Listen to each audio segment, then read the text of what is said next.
And I think this will help give us a greater insight into sort of the challenges we have going forward, what types of policies might be realistic, and where there's political space for things. Because coming from Capitol Hill and everything, I'll tell you, policy often depends on what the political space for something is.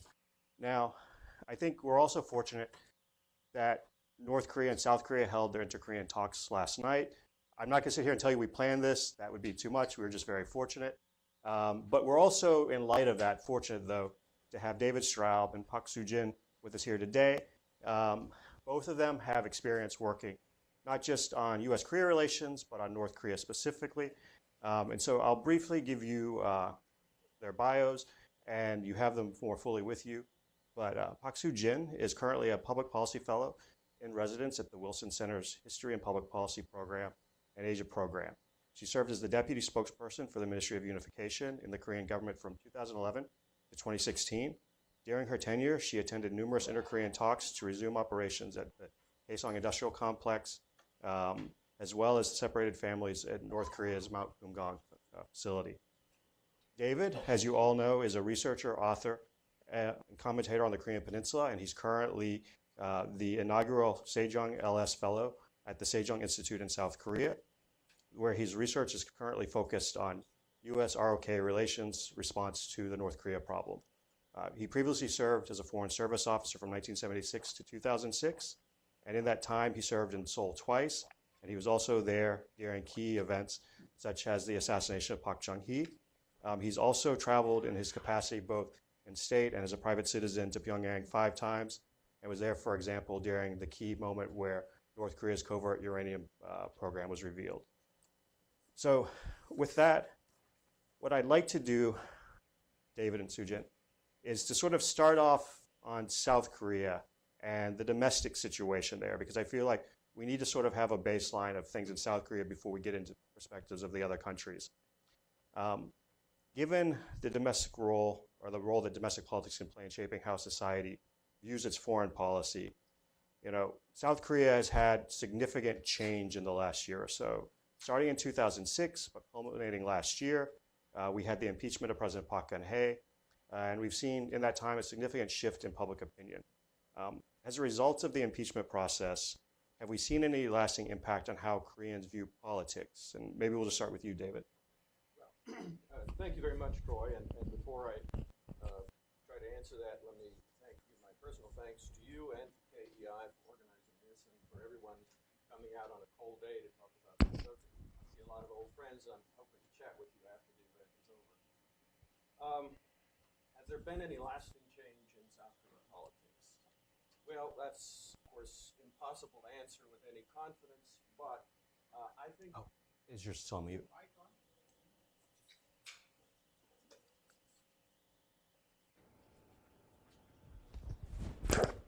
Can you hear me now? Sorry about that. Again, thanks to all of you. Has South Korean politics changed significantly as a result of the events of the past year? I see one possible positive change and one possible negative change. I think the reaction to the charges against then President Park Geun-hye show that the South Korean public in general increasingly insist on cleaner, more transparent politics. And we can hope that the result will be that Korea continues along that path. The downside is that Park Geun-hye was elected by a majority of the South Korean people. She was removed as a result of massive protest and majority opinion. But it has left a bitter taste in the mouths of Korean conservatives. And just as we have tremendous polarization politically here in the United States, there is a great deal of political polarization in South Korea. And I'm afraid that in the future, when conservatives are again in the Blue House, that we'll be seeing again what we're seeing now, which is the current government going after people in the old government. So good on the one hand, possibly bad on the other. Well, first of all, I want to say thank you to all as well. And regarding that question, I think it has changed Koreans' view on politics fundamentally, because as you said, there has been bitter distrust and disappointment in the previous administration regarding the corruption scandal. But Korean people have gained a kind of confidence that they are able to voice their thoughts and have themselves heard to bring about change. So that, I think, is a significant thing to note. And also the fact that they were able to achieve it in a peaceful manner, unlike 30 years ago. Of course, that movement also brought about significant changes in Korea's democracy, allowing Koreans to elect president directly. So that was a feat in itself as well, but it involved a lot of violence demonstrations in a way that was very different from what we witnessed last year, the previous year, in the course to that achievement. To sort of follow up on this, David brought up sort of the public protests and public opinion. You've talked about, public opinion. Moon Jae-in himself has talked about the public's opinion, that he's sort of fulfilling the public's will. Are we seeing any shift in South Korea from sort of a presidential-led system to one to where public opinion has much greater influence on government policy? Yes, I do think so. As you said, President Moon pledge during his elections was people first. And I think he continues to emphasize that factor in his presidency. And one of the examples that demonstrate his people-driven policy is that when he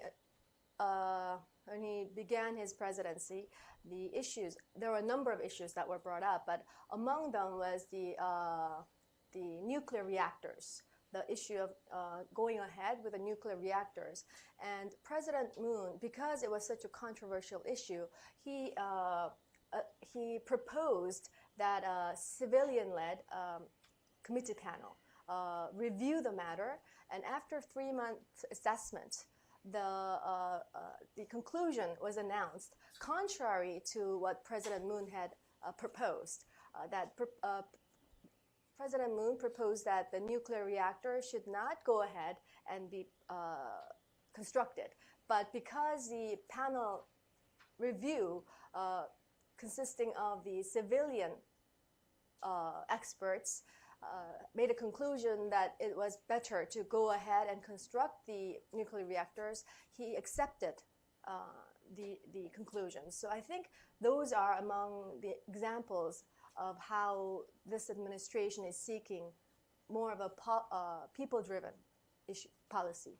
So, David, if I could just follow up on that briefly with you.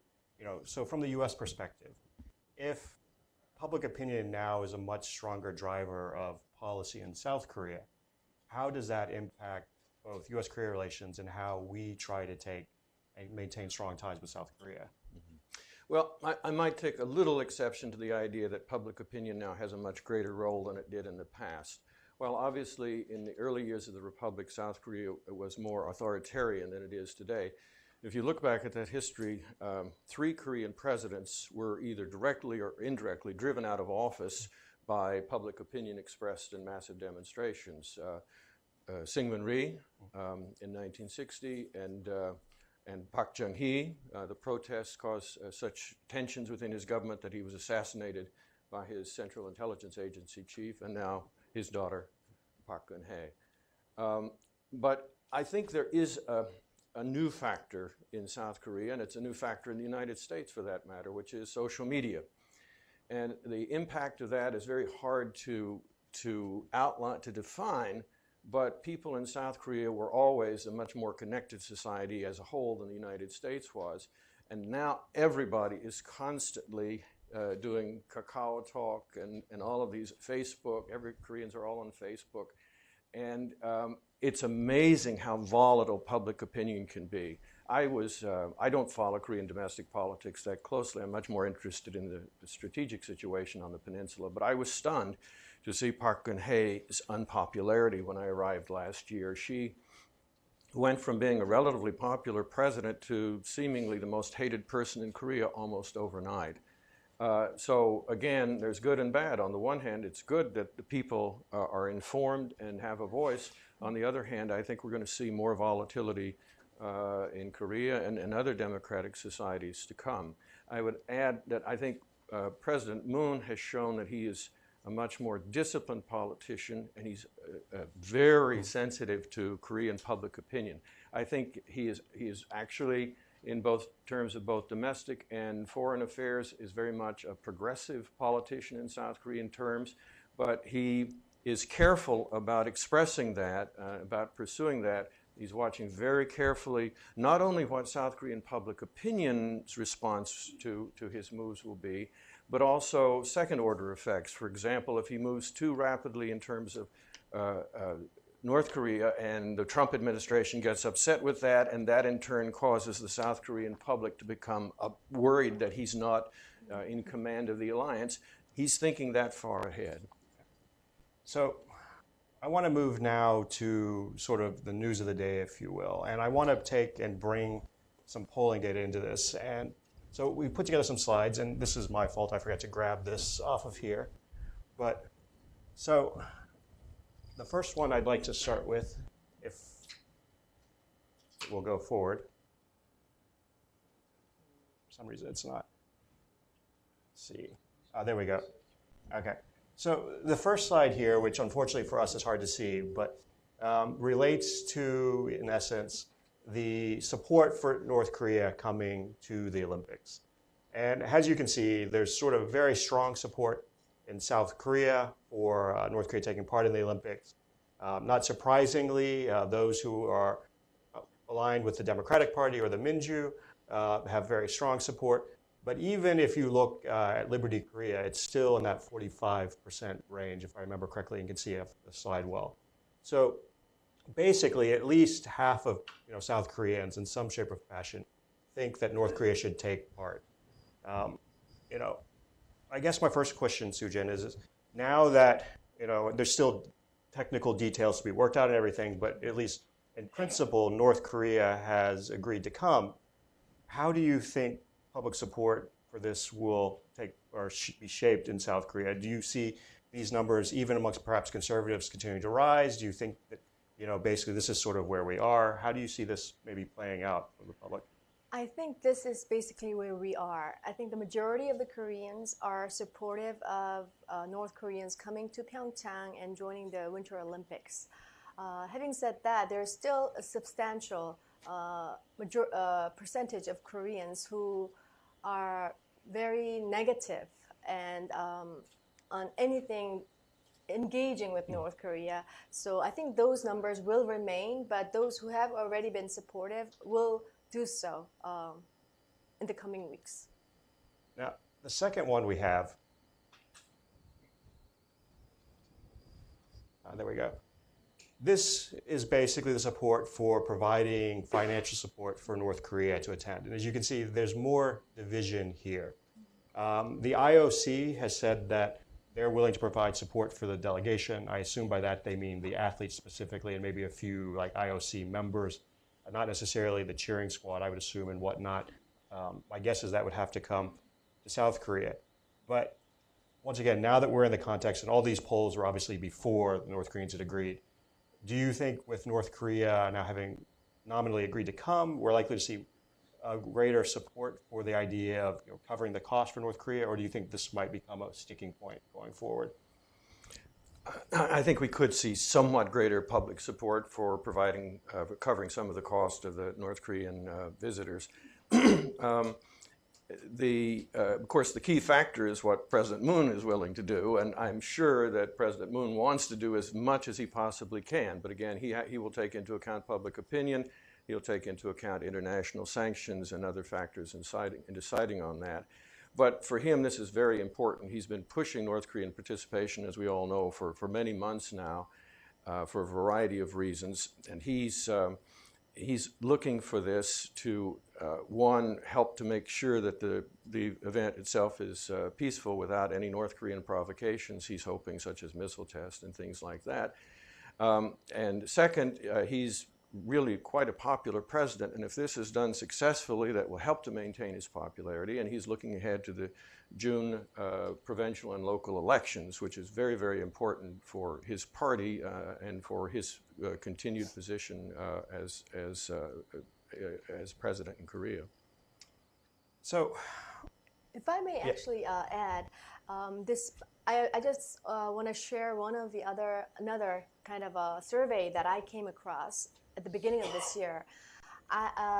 Although I do see many of the Koreans, a majority of the Koreans, maybe an increasing number of Koreans welcoming North Korea's participation at the Winter Olympics, I think this is a separate issue from how many South Koreans view North Korea overall. I think we need to separate those issues because Koreans have become increasingly weary and have a increasingly more negative view of North Korea since its rapid advances in missile and nuclear development.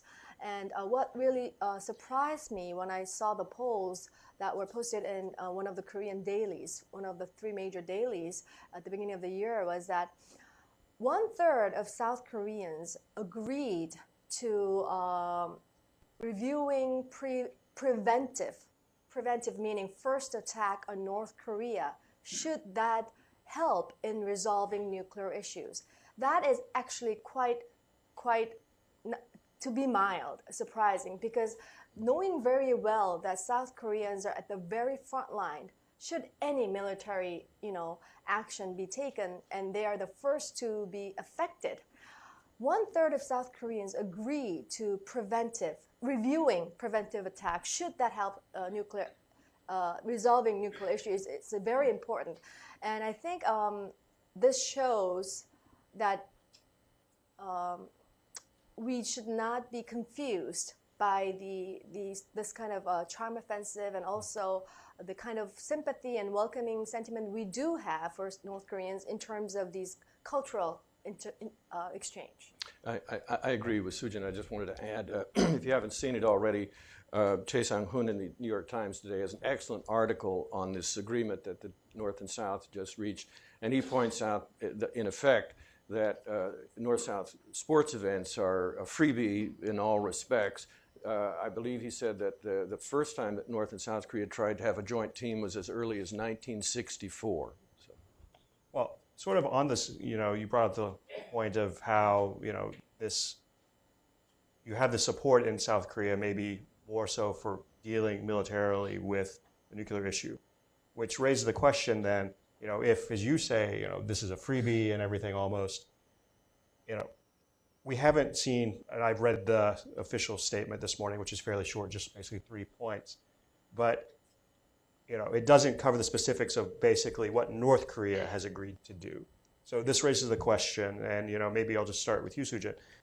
If North Korea were to take and say, conduct a test a week before the Olympics or something, how would this shift, public opinion and everything in South Korea? Because maybe there's no formal agreement that they're not going to test, but in many ways, because, President Moon Jae-in has said this, whether you think Secretary Tillerson, is correct when he says, this idea that they need to pause for a period of time, the U.S. has at least hinted that there needs to be this refraining. So now that we've postponed the exercises, there is sort of almost this tacit, like, okay, we've done this, you shouldn't test. And if they do, they've sort of broken that tacit agreement. Mm-hmm. I think that would change the public sentiment, like almost a U-turn. Because how could North Korea, after all these kind of considerations that we've had and also the talks that we've had, there was a mutual understanding that and also the North Korean leader himself said that he supports the Pyeongchang Winter Olympics, and the North Korean delegation also wanted to create a peaceful environment on the Korean Peninsula, especially during the Winter Olympics. So I think if they do decide for some reason to go ahead, that would just bring everything to a reverse. I agree with Sujin. I think it's very unlikely that North Korea, having taken the position that it has publicly, would be so foolish as to do something very provocative until the games are over. That said, I wouldn't be at all surprised if shortly after the games are over, it does something provocative. We've postponed the combined military exercises, I believe, until April the 1st. And that would be a perfect opportunity if he feels a need to test another ICBM to do so. So there's one other aspect to these talks that I want to get on, or I want to touch on before we move on to some other North Korea issues, which is, there's a hope that basically this might develop into something else. This could be, sort of resetting the slate, if you will. And, it's been reported that one, I guess there's an agreement to have military talks between the North and South. Two, apparently the South asked the North, one, if they would consider family reunions, and two, if they would be interested in beginning denuclearization talks with the United States. There's pushback on the last, but it's less clear on the other. Do you see, assuming the North doesn't do something foolish and test in the middle of the Olympics or something, the prospect for further developments out of this? Well, for me, the question was, why in the world didn't Kim Jong-un reach out earlier to Moon Jae-in? Moon Jae-in tried very hard to get the North Koreans to be responsive during his first, 7 months in office. And basically, the North Koreans completely ignored him and disrespected him. That made things very difficult for Moon in many respects. So finally, Kim Jong-un has done the obvious. He's taken the opportunity to play nice to South Korea at a time when the sanctions, international sanctions, are finally beginning to bite. If he's smart enough to do that, surely he's smart enough to continue to play nice for some time to come. The longer he does that, and to the extent it doesn't become immediately evident to everybody that it is entirely cynical, he's going to see a weakening of the international community's will to implement those sanctions. So for him, this should be a no-brainer. It will be interesting as an intellectual exercise to see what, in fact, they do. So now I have, because Asan takes, and for those of you who know, they do both country approval and the approval of leaders. This is the country approval slide, and apologies to both of you. I'm glad we sent this in advance because I didn't realize this would be so hard to see. But if we look at North Korea, North Korea is the red line at the bottom. There's a slight blip, but essentially it's fairly flat. Their approval rating is, if you convert this into percentages, in the low to mid 20s. You had talked about sort of hardening opinion. Do you see any prospect, though, for South Koreans to actually have a more positive opinion of the future of North Korea? Or do you think that this is going to sort of, like we can see over the last year or so, sort of stay in this sort of one low-level perspective? Well, that's a difficult question because everything depends on how North Korea behaves.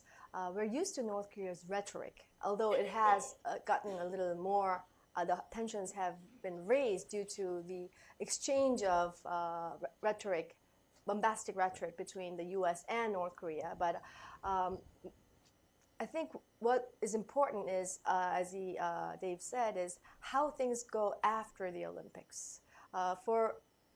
Cautiously, I'd like to think that during the Olympics period, things won't go too, dramatically. So after the Olympics, how North Korea, reacts or behaves is how South Koreans' perceptions of North Korea could change. But we'll have to see. So I want to go back to something you said earlier. You had brought up the point that a third of South Koreans you had seen are, at least maybe open to considering a preventative attack. And I want to get your thoughts too, because you're in Seoul now, David. In Washington, there have been moments, I think now we're sort of on a downward trend, but to where it seemed as though, there was growing support for military intervention.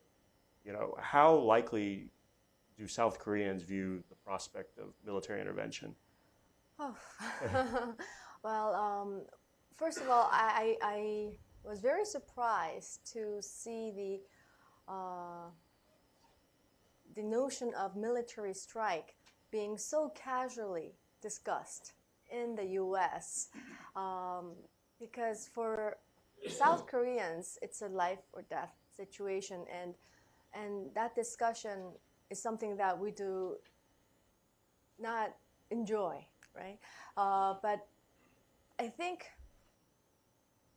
after what we've witnessed last year with North Korea's provocations and the new administration in the U.S., the Koreans have become more alert that this could actually become a reality, not just rhetoric. So there is a high alertness and concern about this materializing, but at the same time, because we have to go on our daily lives, surprisingly, Koreans take it, in and move on. But there is, for sure, an increased sense of weariness. Mm-hmm. David? Yes, I agree with what Sujin has said. As you said, I've been living in Korea for the past 8 or 10 months, and lots of Koreans have asked me about, are we going to have a war? So this, and it's, of course, covered a great deal in the Korean media. So South Koreans are worried about an increased risk of war. That said, I think they've been somewhat reassured by expert opinion in South Korea, which has said, among other things, well, we'll know that there's a greater likelihood if they're based on a number of indicators, especially when the American civilians start leaving or are officially evacuated. So that's something that South Korean people have latched onto. And so for the moment, I think they figure it's not in the cards for now, but there's a period of watchful waiting. As for the third of South Koreans who say, yeah, maybe the U.S. should go ahead and attack North Korea, I also found that surprising. I would have guessed it at 15 to 20%, the really hardline conservatives. But based on talking with a lot of Koreans, when those people say that, it stems from a tremendous sense of frustration that they have been forced to live under the threat of this retrograde regime in North Korea for 70 years, now including a nuclear threat. And they're just so frustrated, it's basically, damn the risk, I don't want to see this anymore.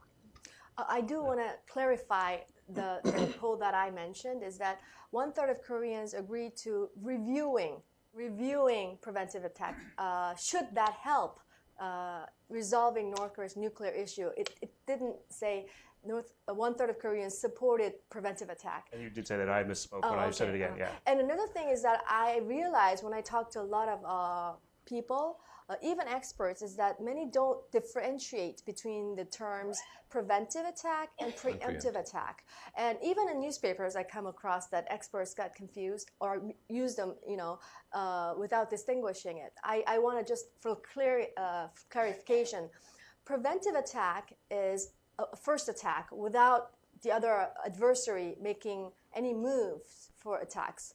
Preemptive attack is attacking the adversary based on detection of imminent attack. So preemptive attack is more or less justified because for self-defense, but whereas preventive attack, as was in Iraq, it raises the question of violating international law standards, and it's controversial. So preemptive attack is by all means supported, I think, for self-defense. But this, when we're talking about preventive attack, it's a first attack, even without the adversary making any moves. So there's other things I'd like to ask about North Korea, but for time's sake, I want to move on to China. One of the things that I think you can see in the Asan polling that's most specific is, and you can see the dip in the Chinese. The United States, Japan, North Korea, roughly consistent. But there's been this sort of strong dip, and it's recovered somewhat. But this basically correlates with China's retaliation of the deployment of THAAD. How do you think that, because you can see in the polling, but how are South Korean perceptions of China actually shifting because of this? It has had a tremendous, profound effect on South Korean thinking. The polls reflect it there for the general public. I've had the opportunity to talk with lots of experts and former government officials in South Korea.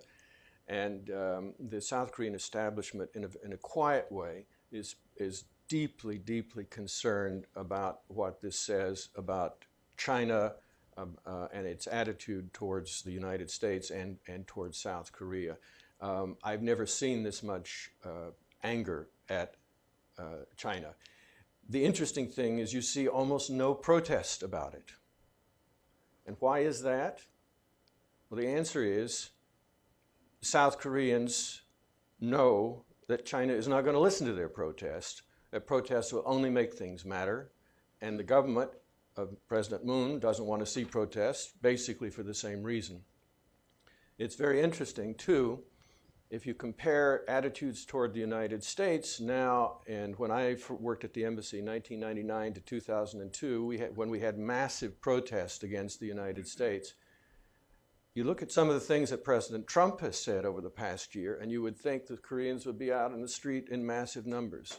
There have been virtually no major protests. Why? Because South Koreans know that President Trump is not going to listen to protests. It would just make him angry, and so they're not doing it. Well, so there's this frustration on the South Korean part, and President Moon has tried to take and dampen things down with China. It looked like there was going to be a deal. South Korea and China had agreed to normalize economic relations, but it looks like now China's reimposed the travel ban. Is there concern that, cooperation with China on a broader set of issues, if this sort of persists, could spread in and make cooperation on other things, even North Korea more specifically, more difficult?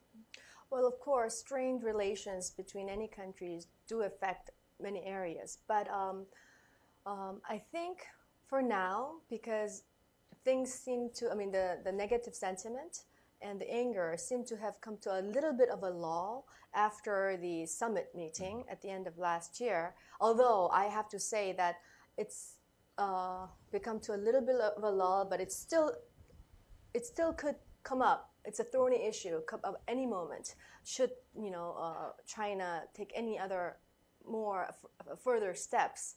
But for now, I think the two sides have patched up a little bit and are more focused on trying to deal with the North Korea's nuclear issue. So I don't think that should interfere with their cooperation fundamentally. So you had mentioned that South Koreans don't see a point in protesting because China doesn't care. I guess my question is, and I'm going to ask you to sort of put yourself in the position of Beijing. Shouldn't they be concerned that they're sort of damaging long-term relations with South Korea? And so I guess why is it that Beijing does seem unconcerned about how they're viewed in South Korea? The media reporting in the West, especially the United States, the headline was basically, China blinks. In South Korea, among most experts, the feeling is South Korea blinked. China is absolutely confident it won this confrontation with South Korea. China punished, in dollar terms, China punished South Korean businesses more in 1 year over the THAAD deployment than they punished North Korea in 10 years for the nuclear and missile tests that prompted the THAAD deployment. And the South Korean government was so intimidated that it neither demanded an apology nor compensation, and apparently never even thought about making such demands.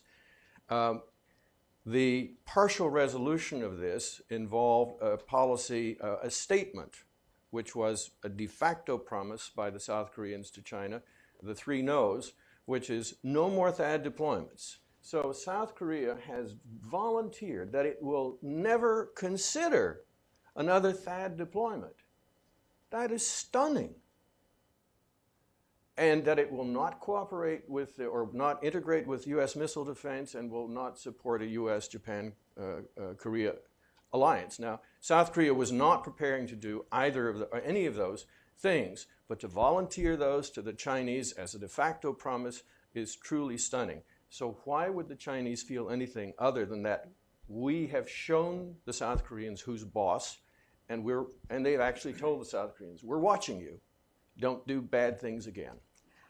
Actually, I have some, I think, see things a little differently, because also the fact that, well, you said de facto, so depending on how you look at it, I think there is a difference of view, but I don't think South Korea promised, and I think that was made clear by Foreign Minister Kang Geun-hye after such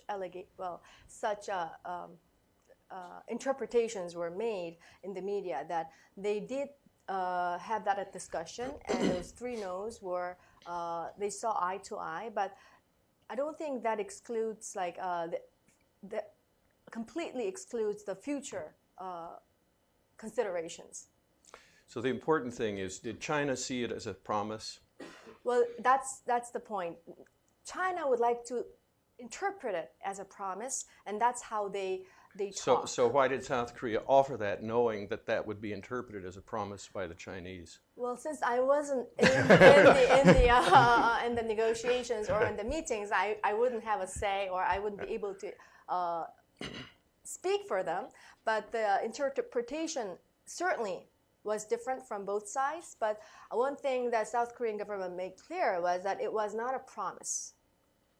I do think, regardless of how you see this issue, that one thing that is kind of clear is that Beijing is trying to take and lay down a marker that that's how it views it, regardless of what really may or may not have been decided. And I just wanted to put some numbers to something you said real quick, because we've been sort of looking into this, and it's hard to track the total dollar estimates because some of the things on, like, the Hallyu content in China, you can't really get good numbers for. But if you look just at Chinese tourism into South Korea, the loss from that, and if you also look at the loss to Lotte and a few other things you can track, sort of like confectionery sales in China, basically we have it through October over a $10 billion loss. And then the Chinese, because I haven't done the November on the South Korean side yet, but the Chinese decrease in trade with North Korea through November of this year is only $510 million, if I remember. So, you're talking about, in dollar terms, a very significant difference. And to be honest, Lotte itself has been hit specifically. So even if the other stuff is sort of generic and broad-based, Lotte has been essentially driven out of business in China, and had a huge business in China. Not to mention Hyundai Automobiles. You know this better than I do. They've suffered, what, a 50% hit? Yeah, Hyundai is interesting to look at. They had declining sales already in China, and so when I looked sort of at the big picture numbers, my first instinct, because sales of Hyundai in the U.S. are down as well, is that part of this is product mix, and that's part of the issue. But if you look at the monthly data, it becomes clear that that is playing a role in China, because you basically go from a slight, about 0 to 5% increase in January and February over 2016 sales to a 50% drop in March, which is the same time you have the 50% drop in tourism. So, the tourism part makes sense because it's easy for China to sort of go to the companies that do the group tours and say, we would like you not to do this. But it's more interesting to me how ultimately they're convincing Chinese consumers not to purchase Hyundais and Kias. But it seems to be easy to do. Yeah, but I mean, you can clearly see it in the data. So I mean, I think when China says this is consumer preference, I don't really buy that.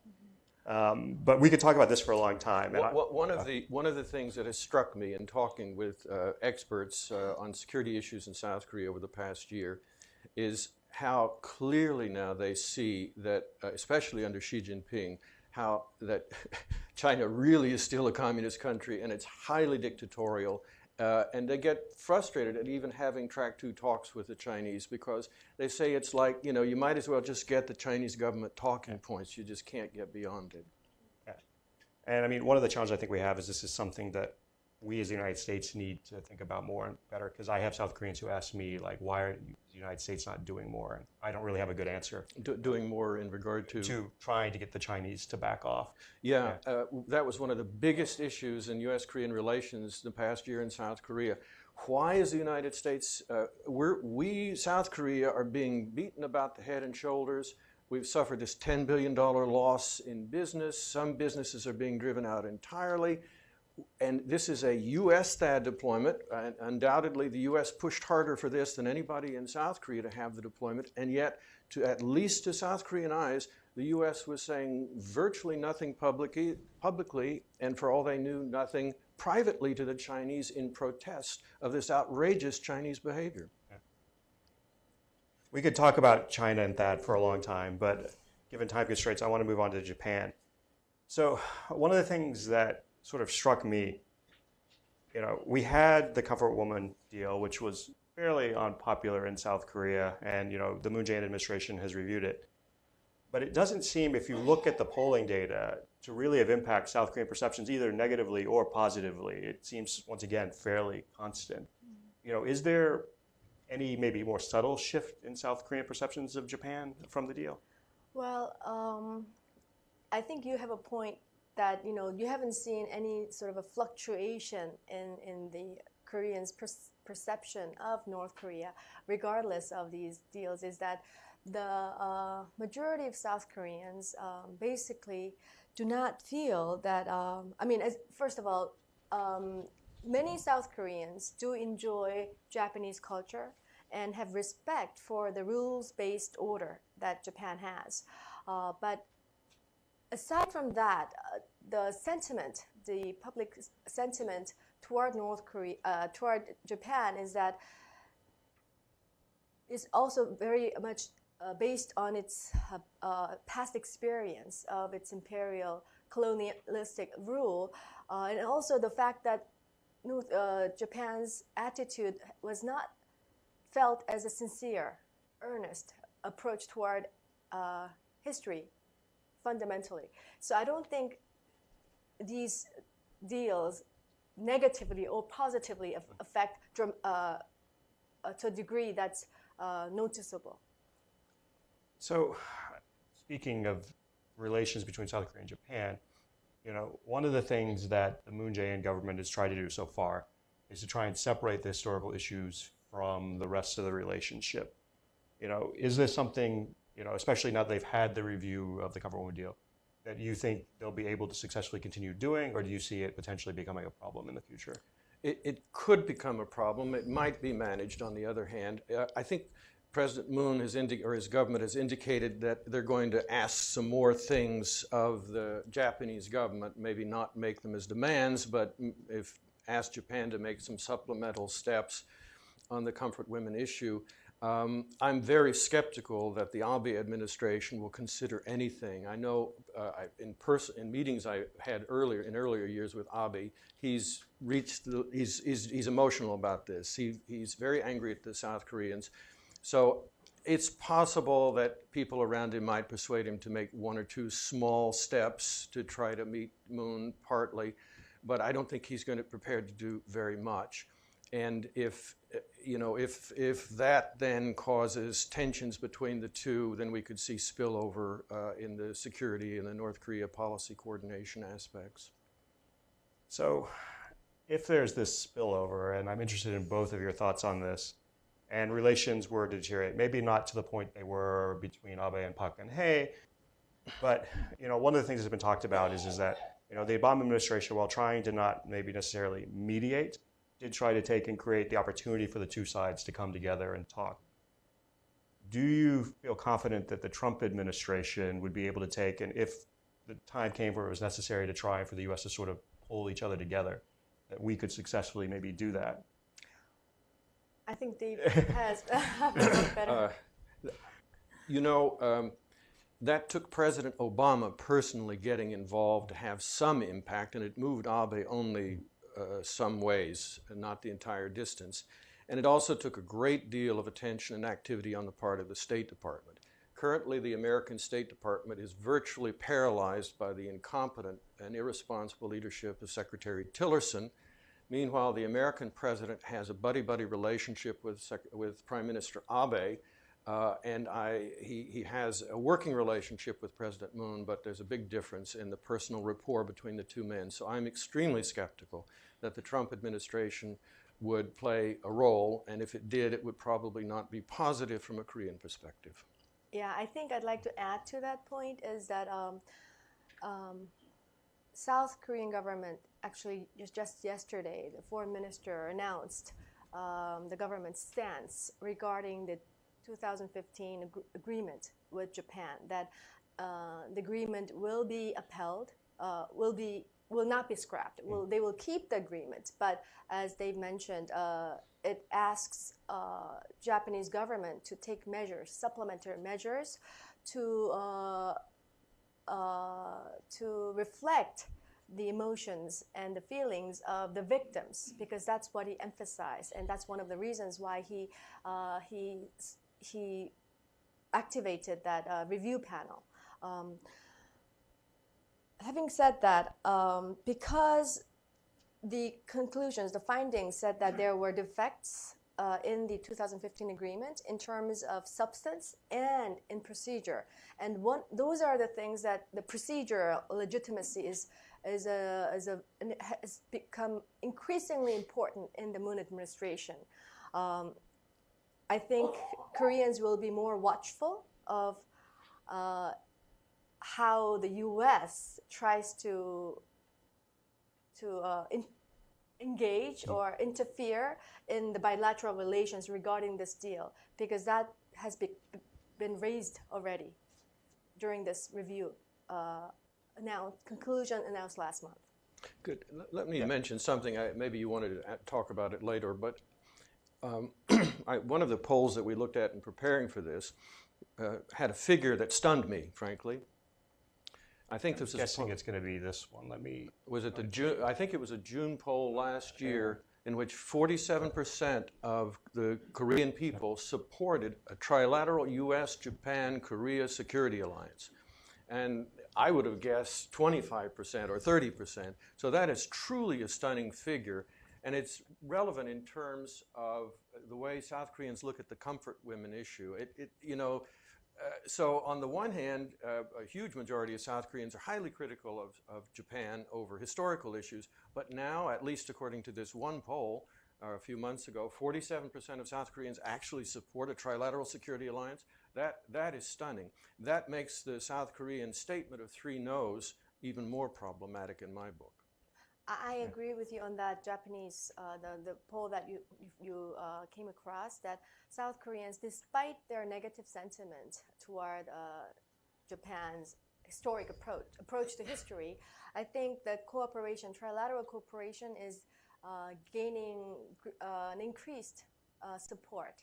And many experts say it's something that we should look into and reinforce in order to deal with North Korea's nuclear issue. I think that's really interesting. But the one that I actually found interesting, which I've just pulled up now, this is the favorability for leaders. And if you look at it, and we don't have we didn't overlay the numbers for President Obama when he was in office, but he generally was in the 6s and everything. But what struck me is if you look at President Trump and you go and you see November 2016, right when he's been elected, he is actually less popular in South Korea than Abe was at the time. And that just sort of, struck me. And he's only recently, and I mean, you can see his popularity is growing, and there's a very positive summit meeting, and I'm sure that is playing a role. But for a long time, he was less popular as well than Xi Jinping as well, and you had the THAAD situation going on. So given that President Trump, while he's got growing support, is coming from a very low base, does that make U.S.-Korea relations more difficult? It does make U.S.-Korea relations more difficult, but it's not primarily because of public opinion. It's primarily because of the differences in policy perspective and personality between President Moon and President Trump. And so far, they've papered over their differences. To their credit, they've tried to work together. However, there is a significant potential that that relationship will fall apart. And if it does, public opinion in South Korea, to some considerable extent, will follow the president of South Korea, certainly as long as he's as overwhelmingly popular as he is now. Let me just interject, though, a little my own interpretation of this line of support for President Trump. he had this very low popularity in South Korea as a candidate because I think they just saw the reports of all of these outrageous things he was saying as a candidate and rejected that. And then when he was elected, I think I know most South Koreans felt, well, he's been elected president of the United States. He must be a lot smarter than we thought. How can you be elected president and not be a pretty capable guy? And surely he was just putting on a show, and now, as he says, he'll be more presidential. Well, so it went up a while, but he didn't act more presidential, and his popularity went down. And Koreans were increasingly concerned about all of his statements about KORUS FTA and burden sharing and North Korean attacks and so forth. And then he made the trip to South Korea in November, and his popularity or support in South Korea went up significantly. But I don't think we should read too much into that. I think the South Koreans were deeply worried that he was going to say something to cause a war on the Korean Peninsula when he was speaking in South Korea. And the fact that he came in and did not froth at the mouth really was a great relief for South Koreans. And a lot of people told me, well, he's not as bad as we thought or as bad as you said, David. And so that's where we're at right now. But that can fall apart. So I want to look at this from a different perspective.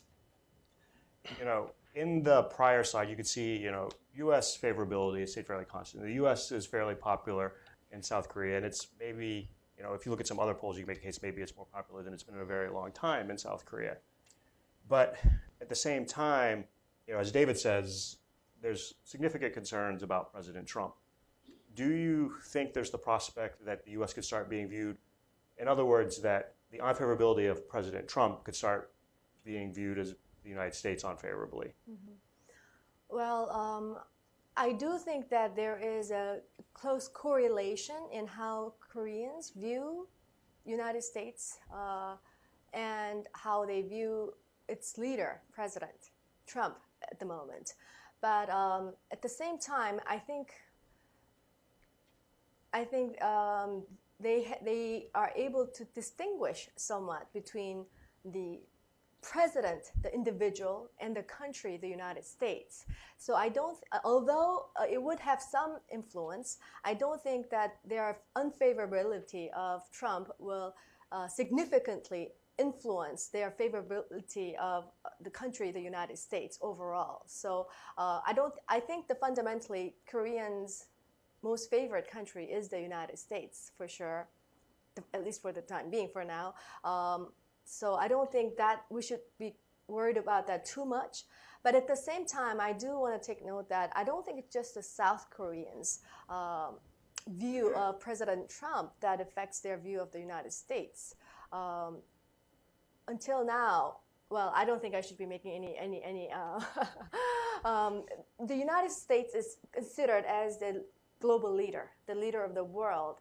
And regardless of any shortcomings of any administration, it was looked up as having the higher morale, higher ground. But people are thinking, is that still so? So I think that in the long run, not just on South Koreans' perceptions, but throughout the world, could have impact on how they view the United States as the global leader. I agree with Soo-jin and just want to make a supplementary point. South Koreans are separating their views of the U.S. from the president, and they see the U.S. as being bigger than any one president. But in talking with opinion leaders in South Korea privately, let me give you a composite of what they tell me. We rely on you because the world's superpower and because we have no alternative. But looking at the past 15 years or so, the U.S. has had 3 disasters of its own making of biblical proportions. Strategic disaster in Iraq and Afghanistan, a financial disaster, and now we're in a political crisis.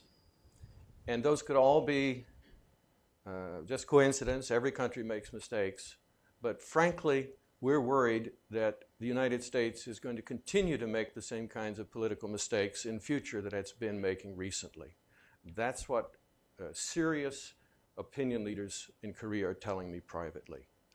So what are they going to do in the future when they have an overbearing China, which is, what, 40% of their trade, and literally next door, against a United States that they've always relied on, want to continue to rely on, want to believe in, but they have these increasing doubts about what we're becoming.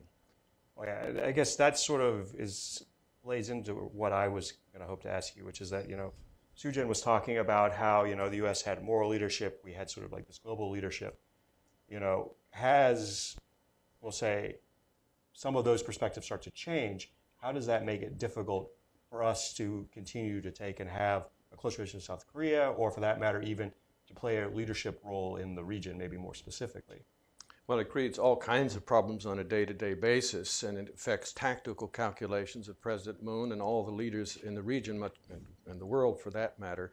I think we're still okay for a while, but if we continue on this path much longer, I'm not so sure. I see us as in a period in which there are these huge tectonic plates that are starting to move with tremendous force. What direction for sure is not clear, but I'm very worried about it, and many of the South Koreans that I talk with are very worried.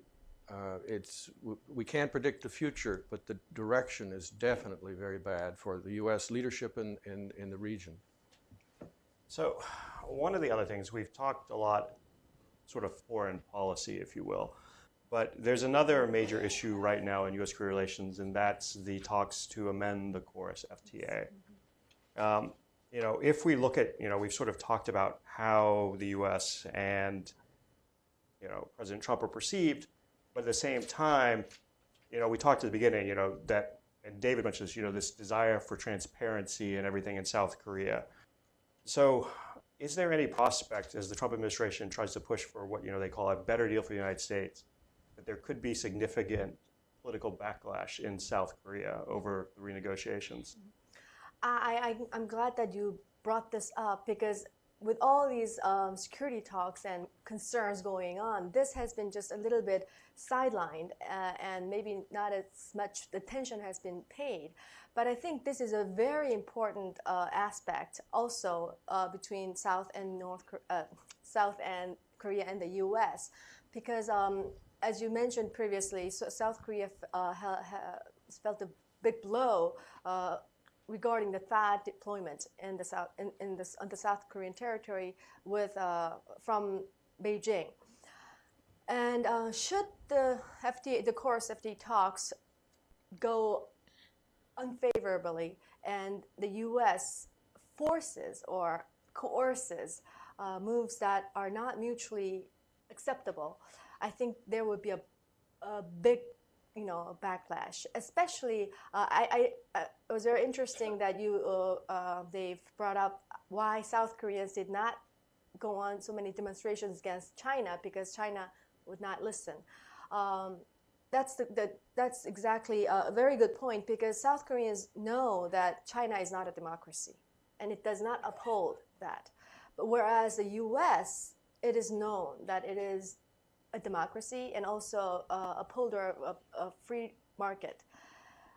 So there's a different expectation of what we can do with the U.S. and China. So if we see that U.S. may not be what it says it is, or is maybe similar even to China, I think the backlash would be great. And also the ramifications would be felt by a greater number of Koreans, because the retaliatory measures were rather limited from the Chinese retaliation, limited mostly to the tourism and other sectors, whereas the KORUS FTA affects all Koreans in all sectors. So I think that is something that we should really pay attention to. I've written one book, it's a little book about anti-Americanism in South Korea during the period, especially 1999 to 2002, when Ambassador Hubbard suffered through that. and one criticism I got of it in South Korea was by a South Korean lawyer who's been one of the top figures defending American businesses in trade conflicts with South Korea. So he very nicely invited me to lunch, and he said, well, your book was interesting, but it's wrong. He said, you wrote all about the security in North Korea stuff. Anti-Americanism in South Korea is not based on that. It's based on economic issues. And I immediately said, well, you're right, sir. All of the opinion polls for decades have shown that South Koreans are far more interested in economic issues in general, and when it comes to the alliance to trade issues with the United States, than they are all of this other stuff. So I agree with Soo Jin. If the Trump administration pushes too hard and is too unreasonable in the way either the process or the specific demands, this probably what will happen is that the Moon administration in that case would be forced to see the thing ended. And that will cause him a great deal of grief, and public opinion will follow this very popular South Korean president. So I'm hoping that people responsible in the Trump administration will be able to calibrate this. Well, and I mean, just to take this, and I want to open up to questions here in just a second, but one step further, you know, we talk about repercussions and, you know, the political costs to Moon if this happens, whether, you know, he withdraws or we withdraw. But I mean, how does that then basically maybe make security alliance at a critical time more difficult? Right now, one of the main keys is the relationship between President Trump and President Moon and their top people. And if the KORUS FTA blows up in our faces, this is clearly going to have a very significant negative effect on the personal relationship between the two leaderships. That in turn will clearly have some sort of an effect on their ability to cooperate on North Korea policy, which is already under great tension. But again, to their credit, they've tried to pretend in public that it's not. All right, I'd like to open things up to their audience. We'll have microphones coming. If you could just give your name and affiliation. Mark, just one quick second. Right up here.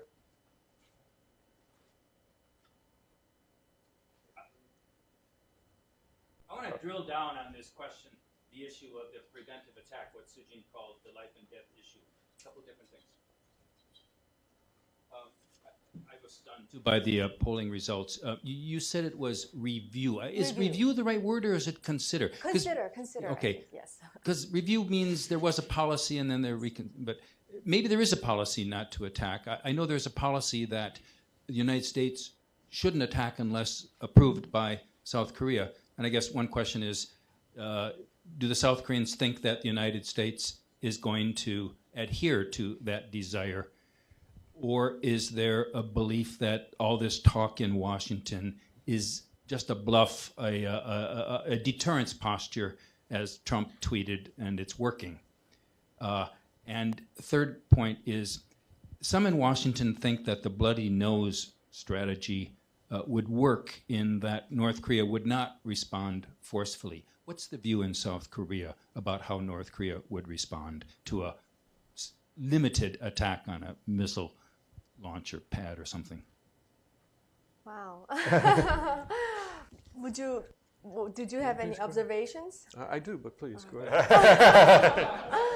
Well, first of all, as President Moon adamantly and continuously adheres to the statement that there should not be a war on the Korean Peninsula, and continues to assure the Korean public that he will do his best to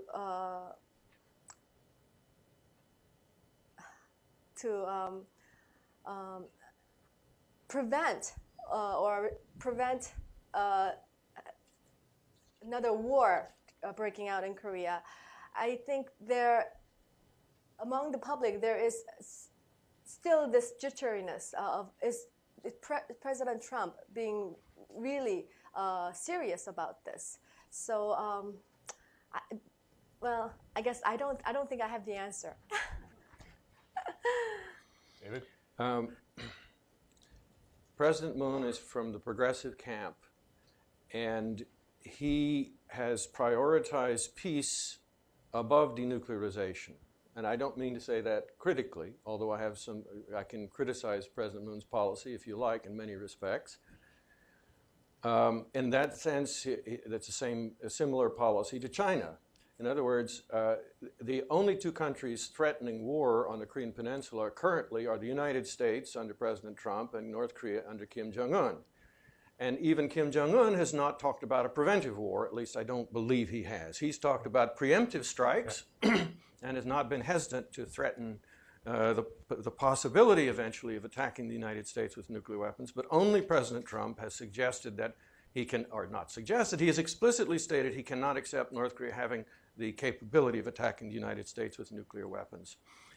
And that's not a majority view in South Korea. In fact, I think if the U.S. ever got to move in that direction, and it was seen as that direction, that the South Korean people would rise up on their two hind legs and absolutely make it clear that this was totally unacceptable.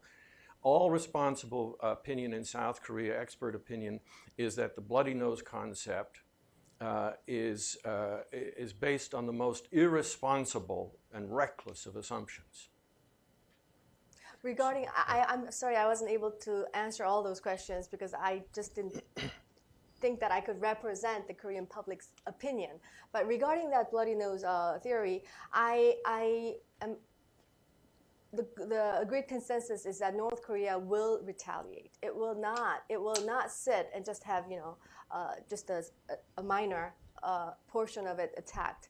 So I don't think that would prove, and I agree with Dave that North Korea for sure will retaliate if it believes, if it does get attacked, of course, but if it believes that it is imminently being attacked, they will take measures.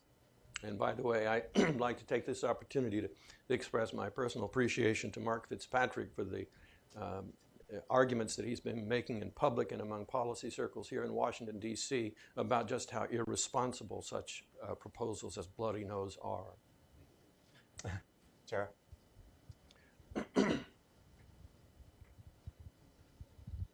Hi, Tara O, Pacific Forum CSIS. I'd like to go back to the initial ideas at the beginning about South Korea. There are over 39 civilian committees that are spread across the South Korean governmental organizations that are looking at various reforms. Park Geun-hye, you also mentioned the nuclear exit program as one of the places where the civilian committees were used. Now, the civilians are not elected, and they don't necessarily have the expertise on the topics that they're looking at. Now, one of the places where these committees are looking at is constitutional reform. And after 11 months, there was a draft. Basically, the draft wants to remove the concept of freedom and market economy from South Korea's constitution. Specifically, it wants to delete the word free in front of democracy in this phrase, free democracy as the basis, basic form. That's in the preamble. It also wants to, they also suggested including things like prohibiting layoffs, guaranteeing proper living income, and things like that into the Constitution. And I know that when this came out, some of the people said, oh, this is South Koreans will never vote for this. But whoever it is behind this, they are already produced a sleek PR material to convince the public. And this will be voted in June, in the election in June. And so let me stop with that committee and move on to the one that is for reform of the NIS. The committee, the civilian committee, again, unelected, they have opened the main server of the NIS, which means it's classified, very sensitive information, and they leaked it to the press. So I'd like to ask you about two implications. One, what is the implication of making policy by unelected committee, and who is ultimately responsible for this? And then number two, when classified information that is shared with partner countries are not protected, then what is the implication for intel sharing, especially regarding the Iraq-U.S. alliance? Thank you. I don't know if I got all the questions or all the comments that you made. I don't know if I understood everything, but based on what I understood, you asked about who takes the responsibility for the conclusions reached by these committees, right? I think that was one of the questions, right? I don't really have the specifics of how they go about those consisting the committee members, but I think they do have a due procedure of not just randomly having people from the street. They do go through. As far as I understand, they have that procedure of selecting those people, both just regular people and average lay people, and also the experts on certain topics. So I don't think that they are just random people out there. First, and secondly, the administration, the government, does not have to accept the conclusions of these panel committees, as far as I understand. President has the right and authority to whether to accept or not accept. And the one example that I gave regarding the nuclear reactors, the construction of nuclear reactors, is that President Moon decided to accept the conclusion of the panel review. But on the other hand, he may not, and he has that right. So I don't think that should be such a big concern. And also, I'd like to think that Koreans have grown mature enough not just to be swayed by any propaganda or one aspect, one perspective of a certain issue. So I think Koreans have grown mature enough to differentiate and also make sound judgments, as I said, to differentiate from the person and the country. So I'd like to say that. Just to add a word, President Moon got elected by being the anti-Park Geun-hye, and he's continued as president, at least so far, to try to demonstrate in every possible way in his public relations that he is the opposite of Park Geun-hye. So I think these advisory bodies, or whatever they're called, that he's selected for numerous policy research issues are another expression of that. They've received a lot of criticism in South Korea for some of the reasons I think that you were getting at. But as Soo-jin said, ultimately he's responsible for picking them, and he's ultimately responsible for either doing what they suggest or not. So I don't regard it myself as being a fundamentally huge problem, ultimately, because ultimately it's his responsibility, and he's going to have to take the blame or get the credit for whatever happens. I'm Peter Humphrey, Intel analyst and a former diplomat. I'd like to challenge this notion that the Olympics are a freebie. What's the blowback going to be if we find that one or more of the North Korean team does not pass the drug test? What's the blowback going to be if we find that they win no medals and Kim Jong-un goes ballistic, literally or figuratively? And most importantly, what's the blowback if somebody defects and Kim Jong-un absolutely demands that person be returned, or the consequences will be severe? And is South Korea going to sign off on 100 thugs? Are they going to give them visas to accompany the team to make sure they don't defect? Or is there some limit to that? And do we say yes to their participation if there's only one security person coming along? I mean, where does that get factored into this consideration? And should the Americans be housed right next door to the North Koreans? Those are all significant points, and all of those things, well, most of those things are to some degree possible. When I said it was a freebie, I meant it was a freebie in terms of South Korean public opinion. I just meant by that there's overwhelming general support in South Korea for North-South sports cooperation. But you've pointed out there are many other areas in addition to these. There are also issues about if you support the North Koreans and to what extent will that go crossways of specific sanctions prescriptions. So it's going to be difficult administratively for the Moon government to sort out all of those issues. And as you say, there could be things that happen that could cause this to blow up. Yes.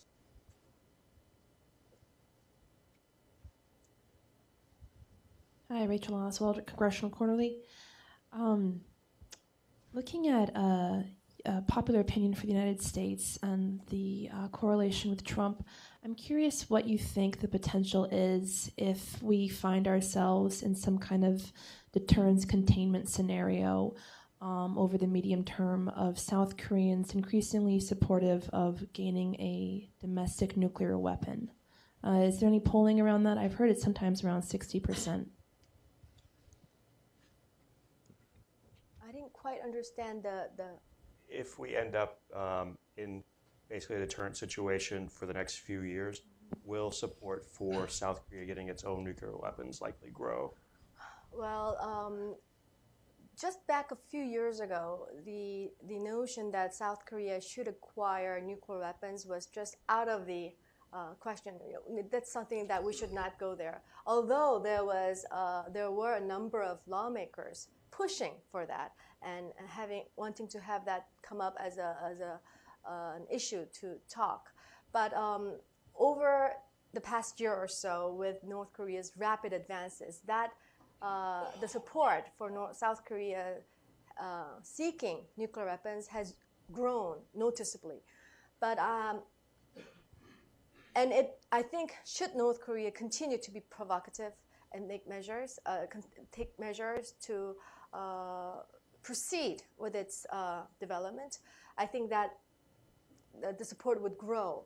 But I think that there is a understanding among the experts and also the policymakers that South Korea developing its own nuclear weapons would just make things just too I can't think of the right word, but would not be helpful in resolving the issue. So despite the growing support for South Korea developing nuclear weapons, I see that growing, but I don't think we will actually get there at the administration level to seek it.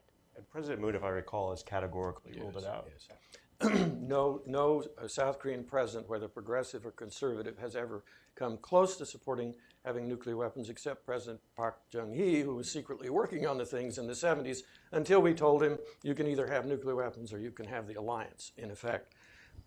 As long as the South Korean government and South Korean people have reasonable confidence in the U.S. alliance, they will not develop nuclear weapons. If, however, that falls apart, having nuclear weapons will become a real fallback option for South Korea.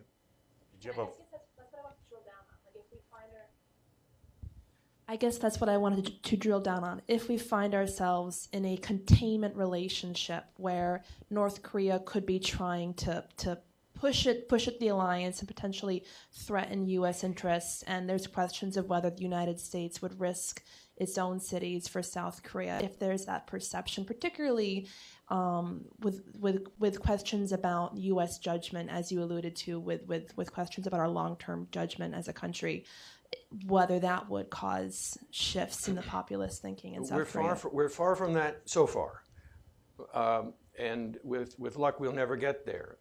And we can certainly, for the indefinite future, in terms of the alliance, maintain a policy of deterrence and containment against North Korea. And as long as the South Korean people and government believe that we have both the capacity and the determination to pursue that policy, they will be with us and they will not develop nuclear weapons. Right here. Steve Winters, independent consultant. I think it's for Sujin. You said that there was a concern in South Korea that the U.S. might interfere in the bilateral Japanese-South Korean relations in regard to the comfort woman issue. I think you said that directly. Could you elaborate on that a little bit? I was interested in someone who was involved with the preparation of the speech that Obama gave, of course, famous in Seoul, on the comfort woman issue, where I think he described it as a crime against humanity, said that they had spent 6 to 8 months in private debating over the exact choice of words that he would use in describing that, and that was his choice.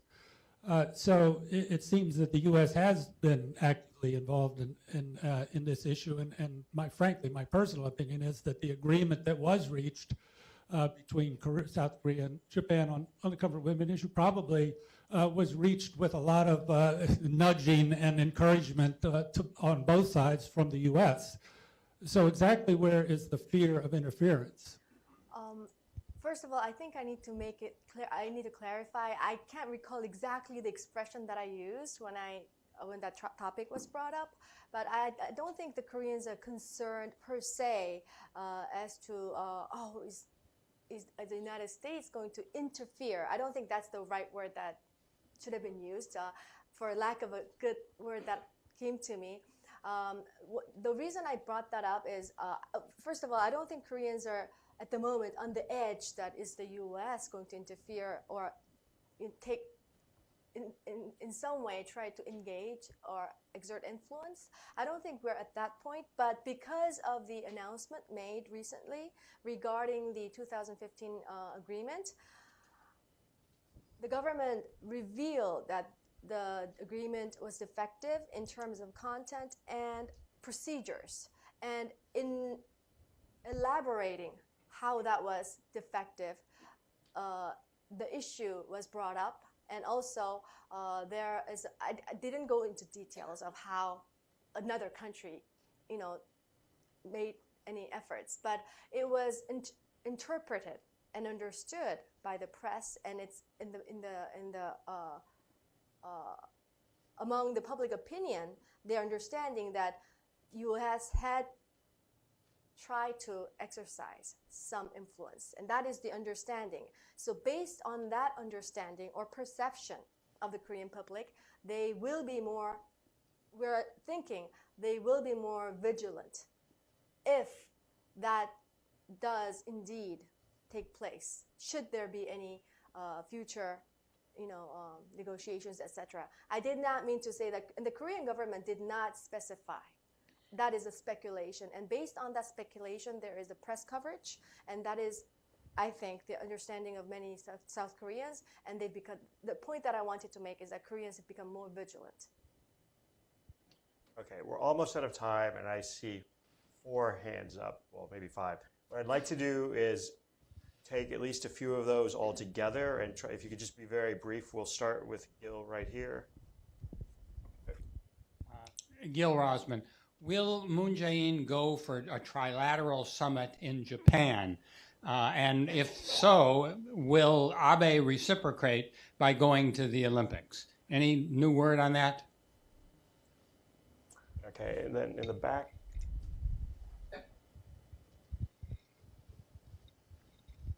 Dan Bob, Sasakawa Peace Foundation. There have been some suggestions about reintroduction of tactical nuclear weapons in South Korea, including some in Japan have been circulating this idea. Comments on the implications of that? And then I saw there was one right here. Yeah. Patrick McGeckern with the Wilson Center. My question's for David.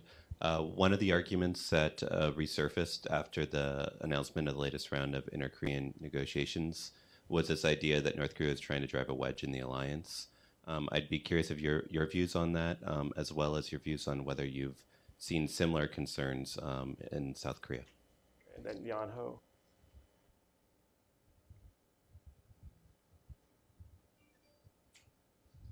Yan Ho Kim at U.S. Korea Science.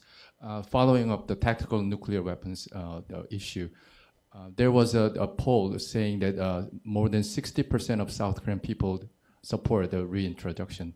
But actually, when I looked at the questionnaire itself, there were 2 options. Yes, we need it to curb a North Korean threat. No, because it is harmful for inter-Korean relationship.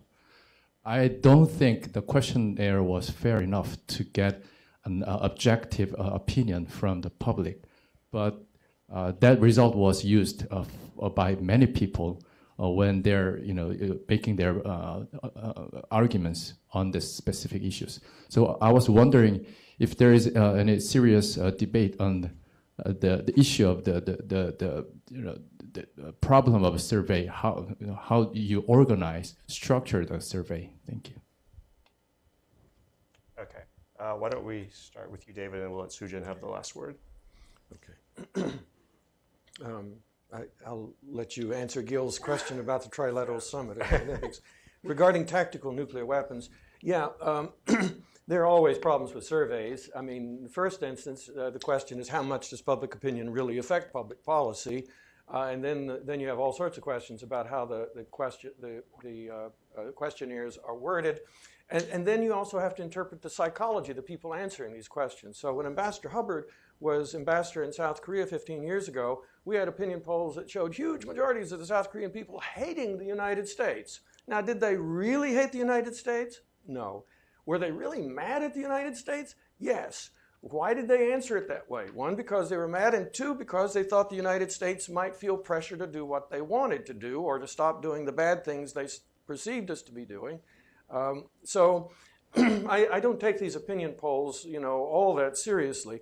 I think there is a majority of South Koreans who, no matter how the question is worded, would probably support the concept of the reintroduction of tactical nukes into South Korea.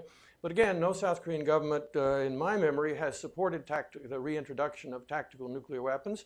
And my understanding is that the American government, including the Trump administration, is more or less adamantly opposed to the concept. I myself would only support even thinking about it if that were one of the only ways to prevent South Korean public and government from losing all confidence in us in a policy of deterrence and containment. So it's a sexy issue for the media, but I don't think that's a really serious issue in South Korea and won't be as long as our alliance is good. Patrick's issue about the views in South Korea about North Korea's initiative being intended to drive a wedge between the U.S. and South Korea. My impression is that an overwhelming majority of South Koreans, including expert opinion, believe that that must be part, at least, of North Korea's intention in making the initiative. I myself agree. I think Kim Jong-un would be stupid not to try to take advantage of President Moon's very public desire to have as intensive North-South engagement and dialogue as possible to try to weaken the international sanctions effort against him. Why wouldn't? He's already basically demonstrated an ICBM capability, and anytime things fall apart with North Korea, he can immediately blame the United States. With South Korea, he can blame the U.S. or South Korea and resume whatever things that he was going to do. So yeah, there's a huge majority in South Korea who are very skeptical about North Korea's intentions with the current initiative. And regarding the Trilateral Summit, I don't think I would be able to give the right answer, but I'll just share my views. I think because of the recurrence of the 2015 agreement between Japan and Korea, the relations seem to be be going through even more chills. But because the President Moon has gone through those steps to ensure that this government reflects, because of his basic policy and philosophy, that the people's voice, people's opinion should be reflected, and all the more so, including the victims' perspectives. They went through that panel and the review. But the conclusion was that the government still, because it is agreed between the two countries, the government has decided to keep the agreement. So I think President Moon has shown some extent or degree of taking into those bilateral relations for Abe. So I think if Prime Minister Abe refuses to nudge even a little bit when President Moon has kept the agreement against the will of many South Koreans, especially the victims of the comfort woman, it will not be good in terms at least of public opinion, and especially with the Winter Olympics taking place right next door. So I like to think that Prime Minister will take into a lot of other things into consideration, but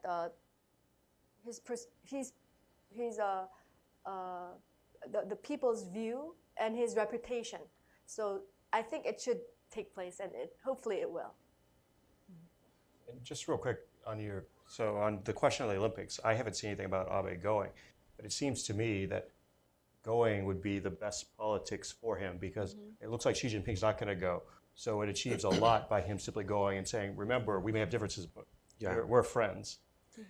Well, I agree, but Abe is bloody-minded, especially about these history issues, and he may very well decide he just doesn't want to go. If he were smart and tactical, he would go. All right, well, this has been a really interesting and a great discussion, and I want to thank you both. You join me in thanking David and Sujin. Thank you.